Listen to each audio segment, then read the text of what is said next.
Hi, I'm Dr. Laurie Hess, and this is my animal hospital bird, my bird Target. She's very fun and interactive, as you can see. We all love our pet birds, but one thing that many people don't think about is when should you take your bird to the vet? I get asked that question a lot, and unfortunately most people don't really think about this until there's a real emergency. So I do encourage all bird owners to think a little bit about the signs they might look for when they are considering bringing their bird to the vet, say on an emergency basis. Now certainly we do recommend annual checkups that are non-emergency for birds to have with their veterinarian so that the veterinarian can get to know your bird and know what's normal for your bird. But sometimes we do all have to take the bird to the vet on an emergency basis. So what are we going to look for? Well, certainly we would look for fluffing up. That's a good one. So fluffing up, and when the bird traps warm air between their bodies and their feathers, they're trying to keep warm, usually because they're not feeling well.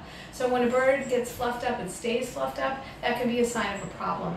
Birds who are not vocalizing, like Target here likes to chat and chirp a little bit as she's doing here. If I saw that she wasn't doing that, if birds get very quiet when they're normally very vocal, that's another sign to bring your bird to the vet.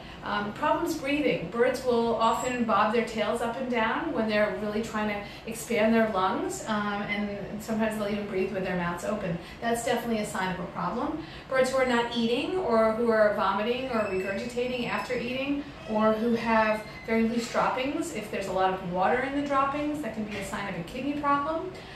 Or if the droppings, the brown-green part of the droppings isn't formed, if it's loose, that can be an indication that there's diarrhea.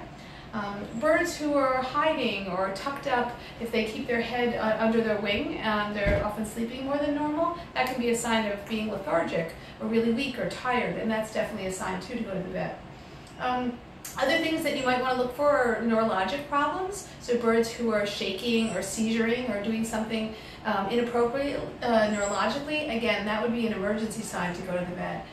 Birds who normally talk a lot and maybe they're trying to vocalize and they sound really hoarse or squeaky.